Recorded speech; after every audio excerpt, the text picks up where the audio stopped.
All right, guys, are you ready? It's coffee time. Let's pour it up. Ooh, look at that steam coming off of there. Okay, we're not gonna pour the whole cup. Close that up. Today we got a new mug. Check it out. Let's hang out. Let's hang out and talk about life after lockup. Shout out to my mom who bought me my new coffee mug for Valentine's Day. Isn't it cute? Thank you, Mom. And I got my thermal from my mother, too. So shout out to my mama. She on fire helping the sister out with her coffee time, okay? So we're going to just get right into it, honey. Andrea and Lamar. Oh, boy. The shenanigans continue, okay? Andrea is still pissed. Lamar is still pleading his case. He's saying, hey, them condoms ain't mine, baby. I don't know what you talking about. You tripping. Andrea ain't got time for it. She don't want to hear it. He like, I ain't the only one who wear this jacket. Y'all know y'all done heard that one before, right? He said, my brother wear this jacket. These are my brother's condoms. Andrea's like, Lamar, I don't got time for you. I do not want to hear what you're talking about right now. So Andrea stumps off into the bathroom. Meanwhile, Lamar is grabbing his cell phone because he ain't giving up this easy. He ain't going down for his brother's condoms. His brother's condoms. He says, he calls his brother up and he's like, hey man, you know that jacket you be wearing, did you leave something in my pocket? And his brother like, man, what you talking about or whatever? He like, my lady went through my pocket and she found some rubbers in there. And he like, oh, yeah, I did leave them in there. Now the brother is laughing a little bit when he be talking. So I don't really know if he telling the truth or if he just trying to catch up and cover for Lamar. But he said they his condoms. And, Lamar like, can you describe what's in my pocket? And he's like, I carry the gold magnums. And he like, trying to tell Andrea, like, listen to what he's saying. Like, Andrea not trying. He like, dog, I'm hit. I'm just in the doghouse regardless because she ain't believing what I'm talking about. And Andrea ain't trying to hear it. So, he's pleading his case and she don't really want to hear it. Later, she do finally settle down and say, all right, let's call your brother. And, he's like, the brother tells her like, yeah, that my bad, them was my condoms or whatever. And she like, well, you the only thing that's got you right now. Now, imagine they get into a little argument on the little camera confessional time when they sit down together. She say something about how he got bees in his Instagram, bees all on his Instagram and this and that. And she like, some part of her believe Lamar and some part of her think like, is the brother covering for him? She don't really know what to believe. She says she's stuck in the middle. She in between right now. But when she do take the phone call, she tell the brother like, you better be glad I've seen you wear that jacket, basically. And she said, you risk your brother, his entire family doing that. And the brother like, my bad. But he's still laughing. Like the brother is laughing about the situation. Now I know his family ain't that into her because when she was in California, she was judging them for everything they did. If they smoked weed or whatever the case may be, she had a problem with everything. She ain't got a problem whooping up a man when they piss her off, but she got a problem with everybody else stuff. She a Mormon, but she can cuss and she can fight and she can say she poisoned her family. She can do all this stuff, but everybody else better be on the straight and narrow, okay? God is watching. Anyway, she calms down and asks Lamar to stay. She did apologize. Lamar asked her, you said you wanted to get a divorce. And are you still in that mode or whatever? And she says, I don't know. She feel like things have changed and she don't really like how it is now. She reminds him of how it used to be when he was in prison. And he's like, what you want me to do? He was like, you expect me to sit in a closet and just take phone calls and write letters to you? This crazy heifer said, I don't know, maybe. Lamar, if you don't run right now from this woman, you're going to regret it later. Well, he ain't running, y'all, because I heard that they trying to have quadruplets, okay? They want quadruplets, and they still together. So all this drama we seeing is just drama, and that's what it is, okay? This whole episode should have been called Rocky Road, okay? Because everybody is going through something crazy right now. Oh, except for one couple, okay? So everybody pretty much going through some crazy stuff except for one couple, but Andrea and Lamar is still on track to figure it out. She asked him to stay. He said, Andrea is just mad because she's losing control. And that's what we already see. You know, we see that she's upset because she can't keep him in one confined space, Utah, and under her full and total control. Lamar wants to live in California. He's going to school. He's working. He's willing to go back and forth right now, but he's, you know, and I think that's another thing they said. They still live in both places, Utah and California, but they want to have quadruplets. What sense do that make? Because how y'all about to be raising 4 infant babies in 2 different states? And then she'll say, I don't understand why this isn't working out. Duh. All right. Anyway, moving right along. Okay, next we have Brittany and Marcelino. Now, Brittany is reading to her son. You know, they're having a little bedtime story time. And the baby said, Giovanni, that's his name, guys, Giovanni. He says, I think daddy's mad at Doodle. Oh, it was heartbreaking because Doodle is the little new puppy. And Giovanni could sense his father's brokenness. Giovanni like, daddy didn't like this puppy, mama. You said he was going to be excited and daddy ain't so happy about it. She's like, oh no, why did you say that? Like, oh no, he does. He's not mad at Doodle. And the kids be knowing. These kids ain't crazy. That baby was like, mama, he ain't happy about this puppy, okay? So while she's trying to convince Giovanni that Marcelino is fine with the puppy, the phone rings, and guess who's calling? Oh, Cousin James. I think it's Cousin James. That's what I wrote down in my notes. But the problem is Cousin James is looking for Marcelino, and Marcelino told Brittany he was going to gamble with Cousin James. Oh, the red flag is burning today. Because you know Brittany was immediately like, oh, let me call you back. She picks up her phone. She tells the baby she'll be right back. She calls Marcelino. He don't answer. She call him again. He don't answer. She call him one more time. He don't answer. Now, you ladies, we already know what's up. She pissed. She is burning a fire of anger inside of her because she said Marcelino has never given her a reason not to trust him. She says that he's always been where he said he's going to be. He always goes where he says he's going to go. So she has no reason to ever doubt or mistrust him. She doesn't, you know, not trust him.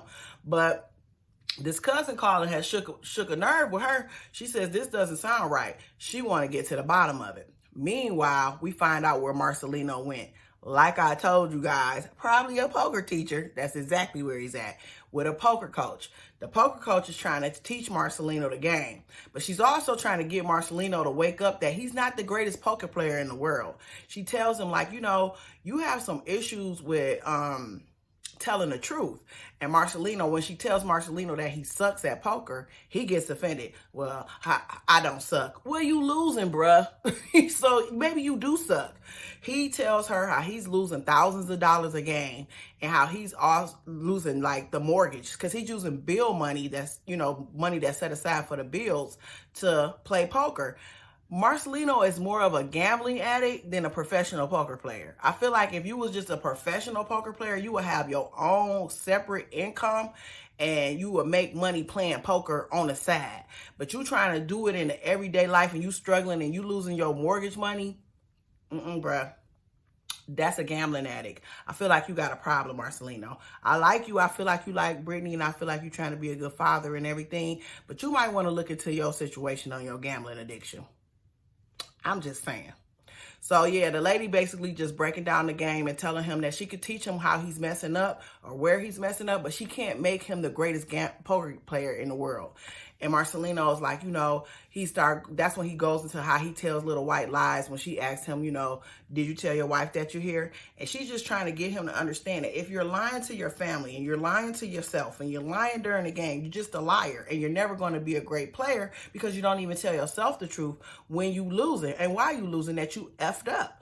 And Marcelino's like, yeah, you know, I just want to make myself feel better because we all know that Marcelino's pride is off the charts. You know, he has a pride that's unreal. His ego is unreal. So it's like he never want to say something wrong with him or he failed. But anyway, that's where Marcelino is. In the next episode, he get his ass slapped out. Brittany slaps the out of Marcelino.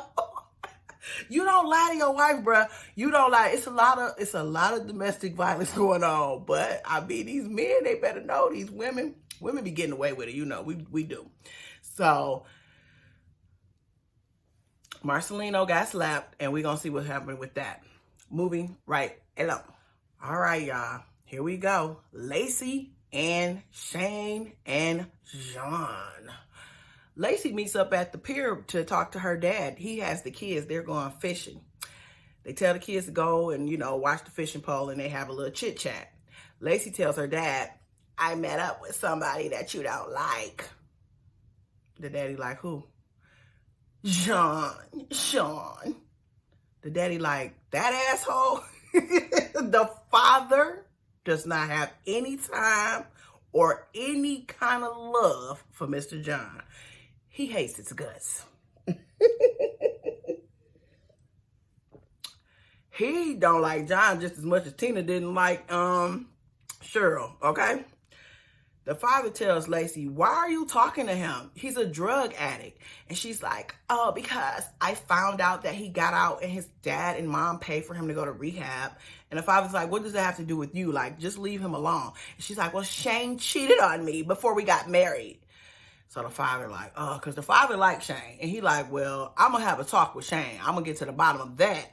But at the same time, you still don't need to, John not going to make the situation any better. So Lacey's like, yeah, well, I feel like I just love him. And the father's like, you know what, you're going to go down. What he tell her?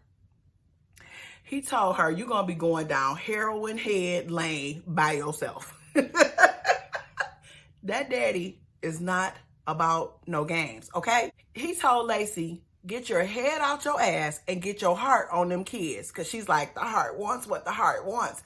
Daddy ain't here for that BS. Daddy tells Lacey, you're making a bad decision. You're bringing a drug addict around your children. And he's not having it. He said, you're not going to do that on my watch. And Lacey's like, I don't know. I just want to give it a try because I love John. And she's basically not hearing her father. She's saying that Shane betrayed her. She doesn't trust him anymore. She's going to just totally overlook all the betrayal she's done to Shane. We just going to overlook all that. We going to look at over all the last, when she first got with him, she never even told him about John till the last minute. Then she kept messing with John in between her. Girl, you owe him one. Okay, you owe him one, Lacey, and you know you do. So anyway, she tells him that I don't care. I talked to him and I'm not going to stop yet. And so the father's like, what did Shane say about this? And she's like, Shane doesn't know. And he's like, oh, well, why don't he? When you going to tell him? She's like, I don't know if I'm going to tell him. Oh, he's like, oh, he needs to know. And she's like, you better not tell him. He said, why wouldn't I? Oh, that daddy. You got to put some respect on his name because that daddy don't play, okay? Daddy said, I might tell him. So they flip to the house where they all at home, and Shane is in the backyard putting together a trampoline for the children. He out in the hot sun putting together a trampoline for his new stepchildren. Being a good stepdad. He knows he's in the doghouse. He says Lacey ain't got it for him right now because he cheated, but he expected that, and he's okay with that. He's just going to take it day by day. So the dad walks up, and he joins Shane in putting together the trampoline. Lacey takes the kids inside. She says that she's going to find something for them to do. We'll see what she's doing while they in the house, okay? So Shane and the father is out there talking, and the father says, Lacey told me that before you guys got married, you was doing a little bit of cheating, okay? And Shane is like, yeah, I did it one time, and I was out of my mind, like I wasn't thinking with, I wasn't in my right mind, and it was a one-time deal. The father says, he said it was a one-time deal. So the father says, oh, it was just the one time? He was like, yeah, I love Lacey. He was like, and the father's like, I know Lacey loves Shane and Shane loves these kids. Like, he knows it, and he wants to help this marriage work.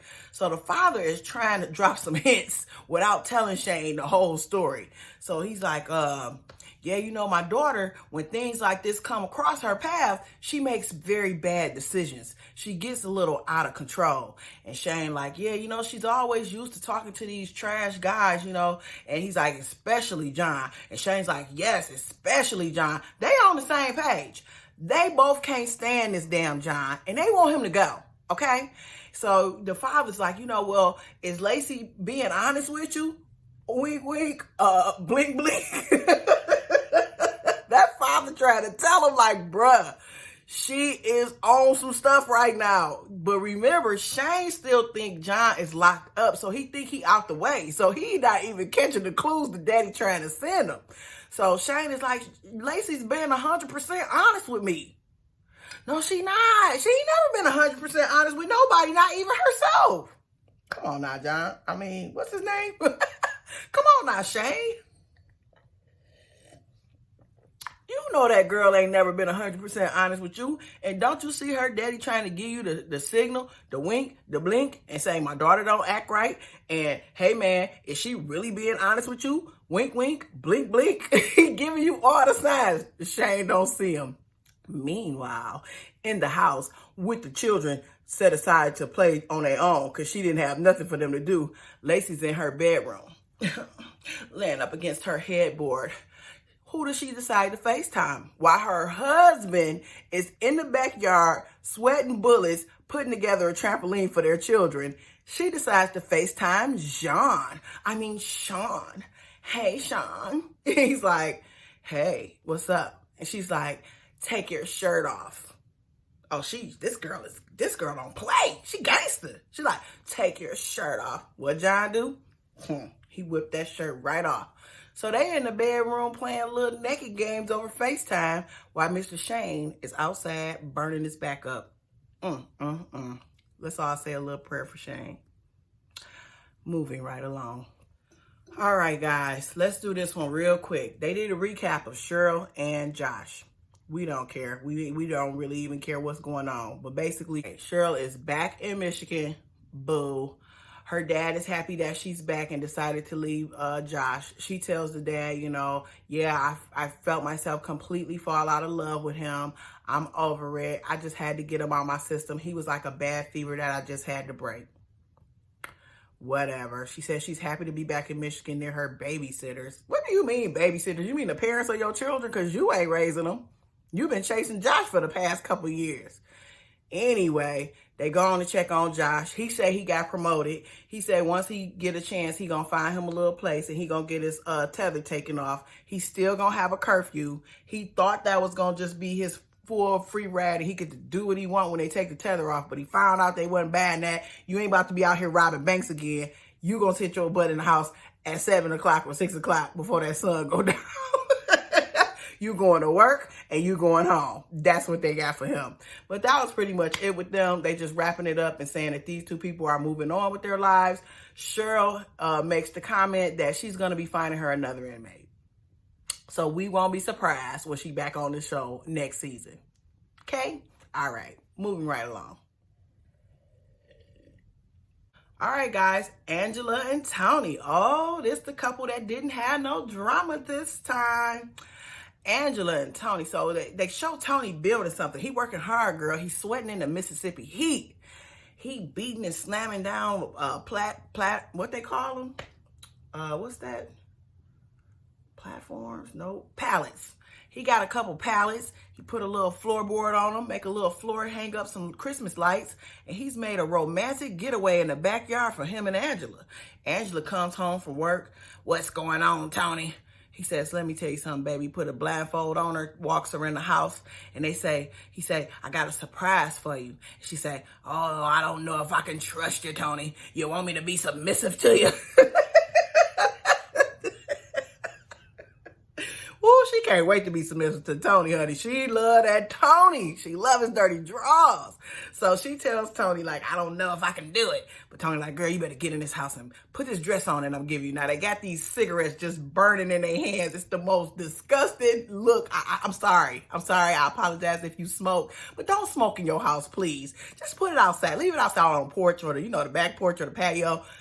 Don't smoke in your house. They standing there with these squares with these long ashes dangling off of them. And he gives her a dress blindfolded and tell her to get dressed. How that work, I don't know. She says, okay, Tony. They go in the back and surprise. I did this all by myself. Tony talked like a little kid. I did this all by myself. She's like, you did? He's like, yes, I did. Like, mommy, are you proud? What the hell is wrong with you? Why are you talking like a baby? Angela love it. She's sopping it up like a biscuit and gravy. She's sopping it all up. Girl, you want a grown man or you want a little boy? He got the barbecue pit going with the steaks grilling, and he sits her down, and she's just so happy. I mean, she's overwhelmed, honey, because you know this all she wanted from Tony. Give her a little love and attention and D her down every other day. She good, okay? Oh, yeah, no prostitutes and no drugs. Anyway, they sitting out there having dinner, and Tony tells Angela, you know, I just love you so much. I'm so full of love with you now.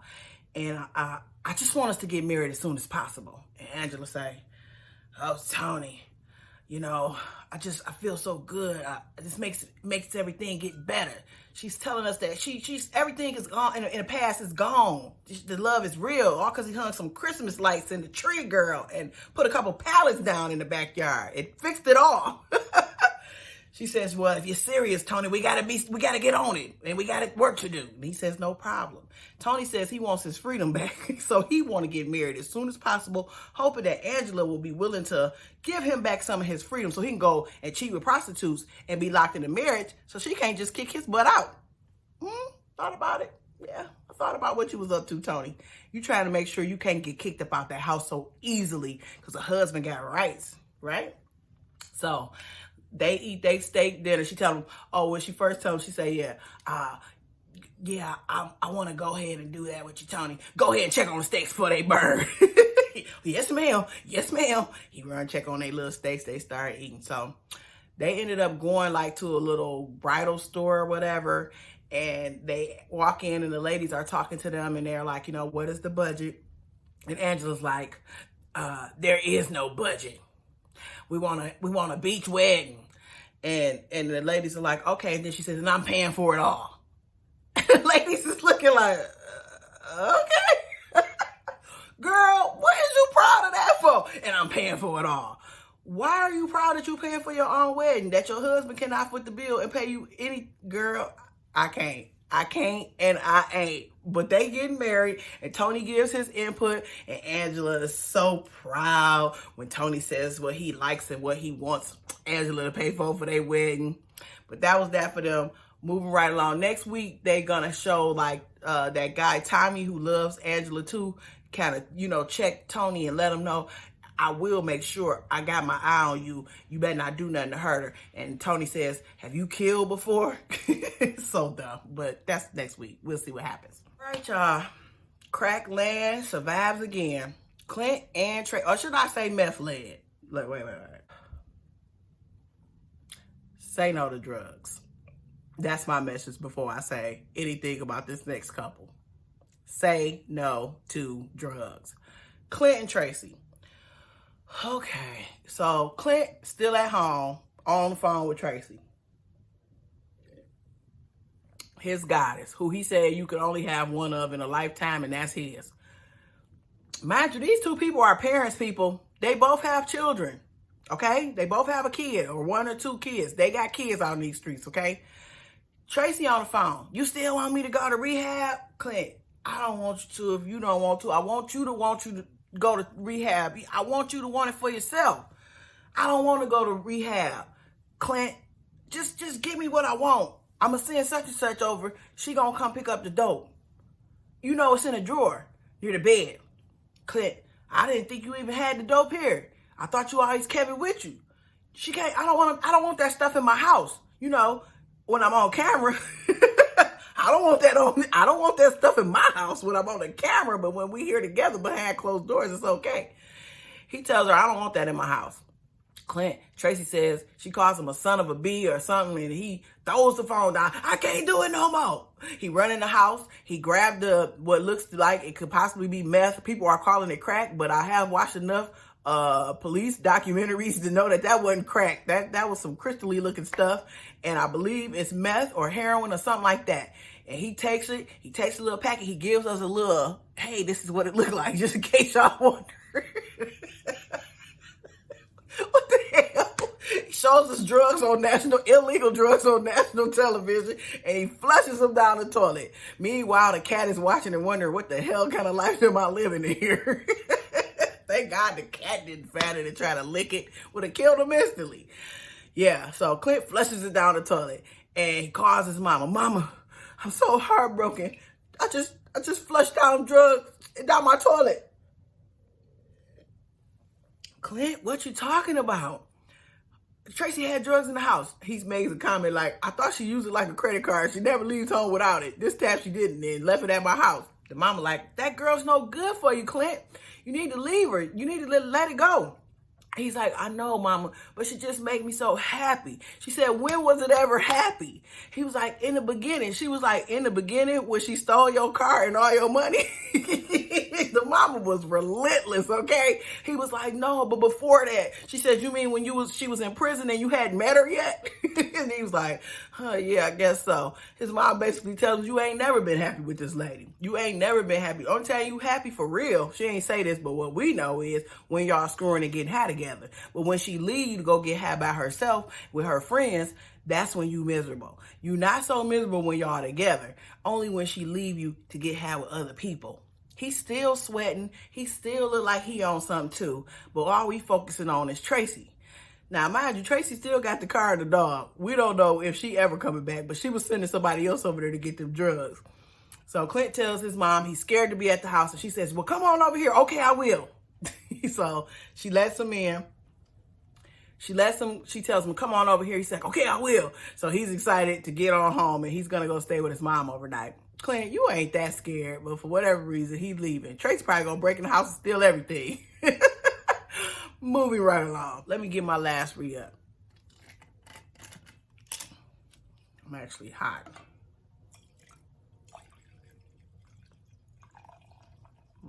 Let's hang out. Ooh, see that smoke? You can't see it, but ooh, smoking. Can't see the smoke. Oh, I guess it will.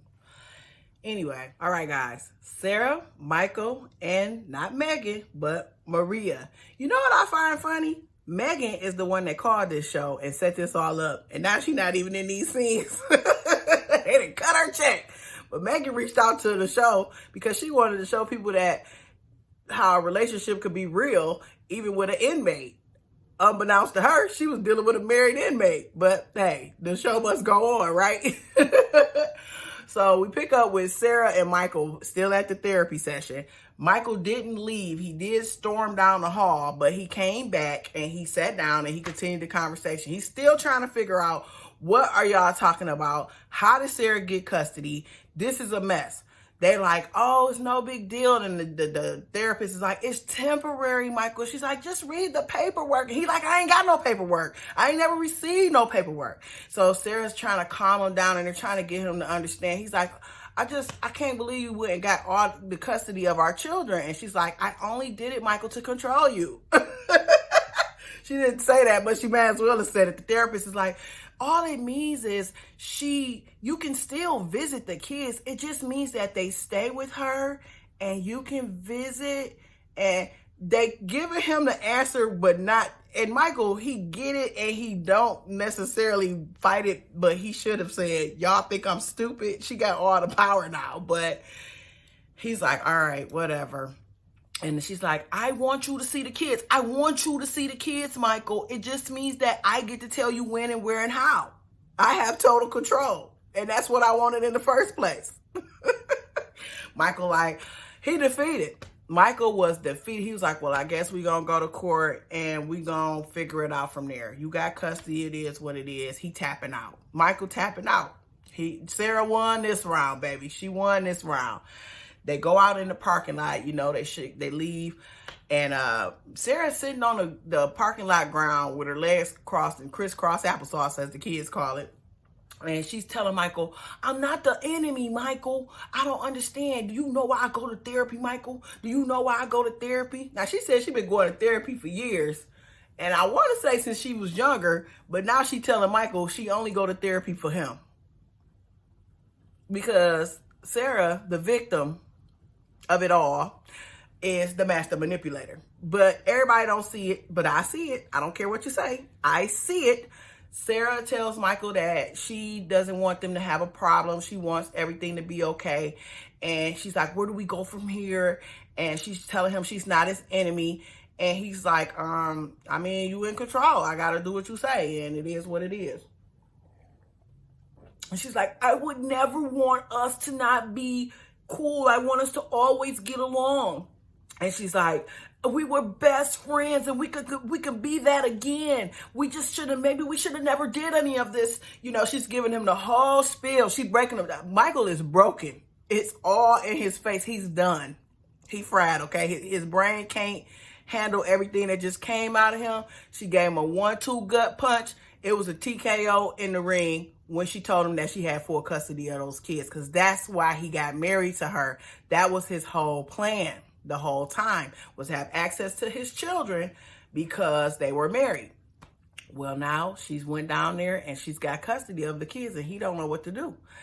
And so he's like, you know, she's telling him also in the meantime, when he on his confessional, he's saying, you know, me and Sarah, we got this thing between us where we hate each other or we can't stand each other, but we got a force that just continues to pull us together. He's like, I want to get rid of the force, and I'm sure she want to get rid of the force, but we don't know how. And he goes to, like, you know, they'll always go. And I told y'all, this is what they do. They go back and forth, back and forth. They play games with each other.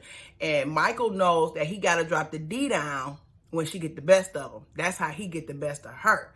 Even though he defeating his purpose, because every time he do that, he roll back any progress that he got with her when he separates himself from her. He's never going to really be free because he keep dipping back in the pool, dipping his toes in the pool. And every time he dip his toes in the pool, he pop up a baby, okay? So we're already at 2 babies. Please don't have 3. Please don't keep doing this to these poor babies, okay?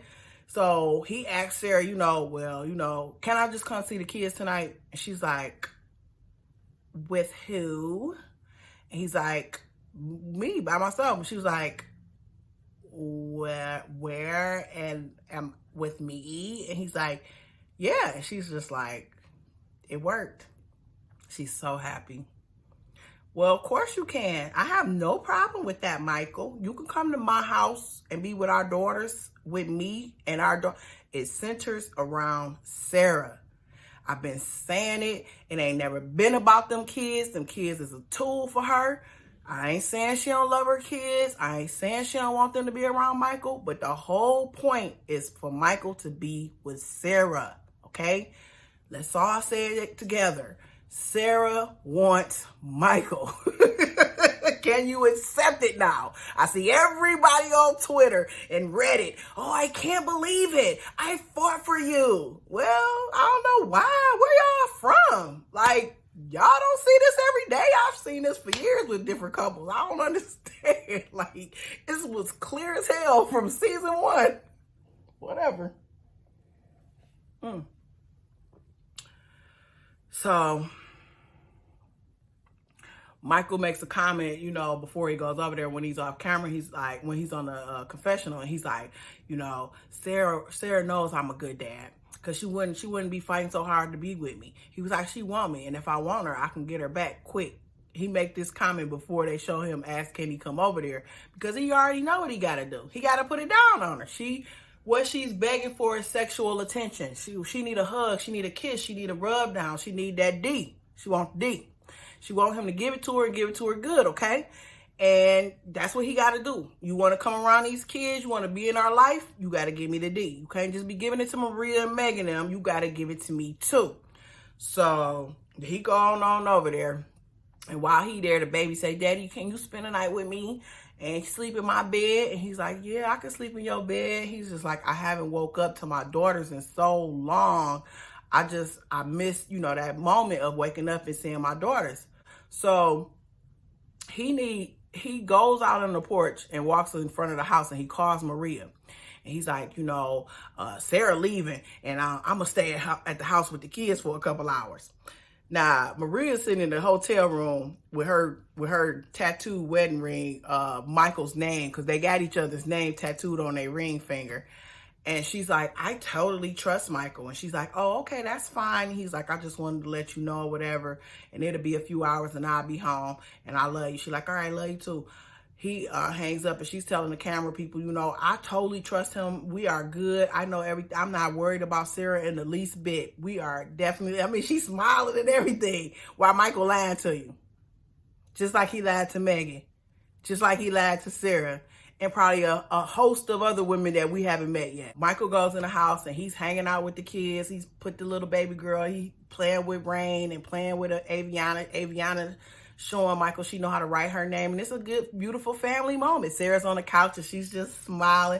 This is what I like. This is what I wanted. This is what I know it could have been. She happy as hell. She got Michael in the house with her kids and everything is all gravy. Michael puts the baby girls to sleep and he comes back out the room. Sarah's sitting on the couch. She got her hair all draped over. And she said, I'm gonna make me a drink. You want one? Michael's sitting there. She did at one point, let me say, she told him, you know, he gotta call her. She okay with him seeing the kids, but when they call him, he better answer. And if he mess up, you know, that's what it is. She not minding no more. He like, okay, you know, he giving her this little look, and she giving him this little look. And I mean, he softened up because at this point he gotta fold. He gotta fold for her. And she's like, you want a drink or whatever? And he's like, yeah, I want a drink. And then she walk off into the kitchen and then she go into the camera and she telling the camera in the confessional, she was like, I don't care who he effing. He's still my man. Okay? Okay, I care. You should care too. And you a mother of two little girls. You gonna raw dog it with him, we already know. And you know he's screwing all these women. See? I told you guys this girl don't care about what he be doing. She was doing it before they got married. He was doing it then. He was doing it way before Megan. And then he did it after he got out of jail. She used to this. She think this is a game. One up, one down. She think, you know, I'm going to get him. And in the previews, we see her and Maria arguing. And she's like, he's my husband. And Maria like, what you got to say? And I know what she's going to say. If they did anything, she's about to let her know. Like, oh, well, the other night he was up there with me. Did you know that? And she going to pop Maria's bubble. And we going to see what happened from there. But definitely, that's all this was about the whole time. She wanted Michael to come and be up in that house with her. It had nothing to do with just being with no kids. It has everything to do with him being with Sarah. That's what it is. All right, guys, that's the end of the episode. I hope you enjoyed it. I hope that you like, comment, and share. Please subscribe to my channel if you haven't already. And we'll be back next week to see another episode of Life After Lockup. Bye.